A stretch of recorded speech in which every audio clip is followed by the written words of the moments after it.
নমস্কার বন্ধুরা, কেমন আছেন সবাই? আশা করি আপনারা সবাই খুব ভালো আছেন।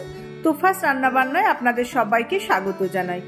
আজ আমি আপনাদের সামনে হাজির হয়েছি তেঁতুল দিয়ে টক ডালের খুবই সাধারণ একটা রেসিপি নিয়ে।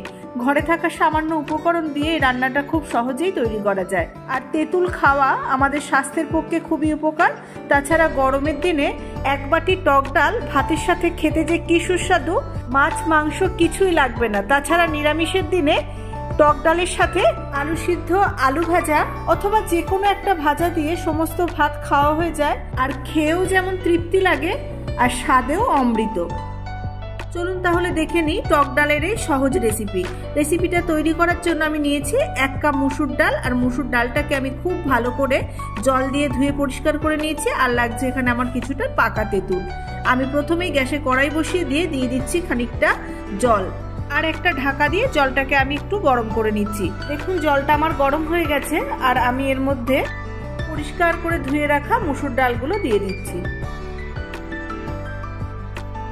এবার ডালটাকে একটু নেড়ে মিশিয়ে দিয়ে আবার একটু ঢাকা দিয়ে আমি ডালটাকে খুব ভালোভাবে সিদ্ধ করে নেব। দেখুন খানিকক্ষণ পর যখন ডালটা এরকম ফুটে উপর দিয়ে ফেনা হয়ে যাবে, তখন আমি ঢাকনিটা খুলে ডালের এই ফেনাটাকে আমি উপর থেকে চামচ দিয়ে তুলে ফেলে দিচ্ছি। ফেনাটা সব পরিষ্কার করে ফেলে দেওয়ার পর আবার ঢাকা দিয়ে আমি গ্যাসের আঁচটাকে একদম কম করে দিয়ে 10 থেকে 15 মিনিট মতো আমি ডালটাকে ভালো করে সিদ্ধ করে নেব।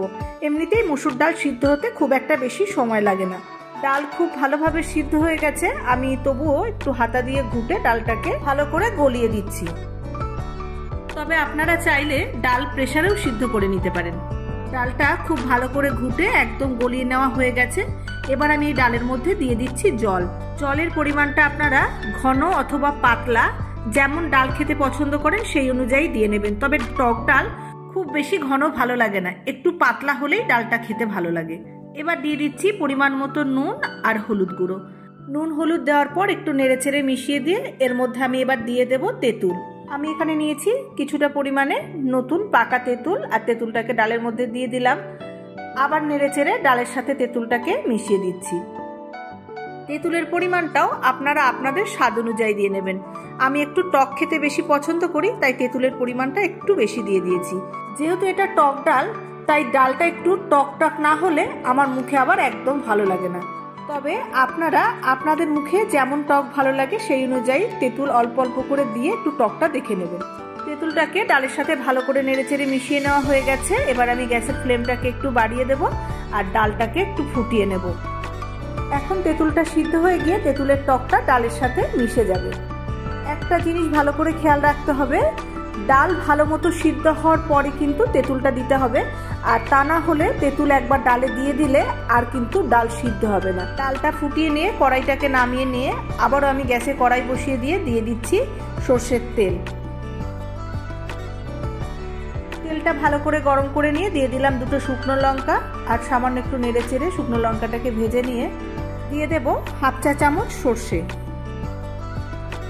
সর্ষেটাও কয়েক সেকেন্ড একটু নেড়েচেড়ে ভেজে নেব। এবার এই ফোড়নের মধ্যে ডালটাকে ঢেলে দিচ্ছি।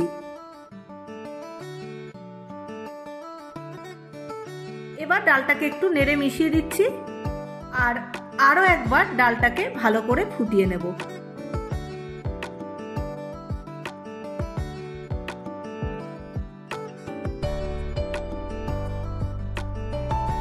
ডালটা খুব ভালো করে ফুটিয়ে নেওয়া হয়ে গেছে। আমি এবার গ্যাসটাকে অফ করে দিচ্ছি। দেখলেন তো কত সহজে তৈরি হয়ে গেল সুস্বাদু টক ডাল। আপনাদের যদি রেসিপিটা ভালো লেগে থাকে তাহলে একটা লাইক করবেন, বন্ধু বান্ধবদের সাথে শেয়ার করবেন। আর আপনাদের মূল্যবান মতামত অবশ্যই কমেন্টের মাধ্যমে আমাকে জানাবেন।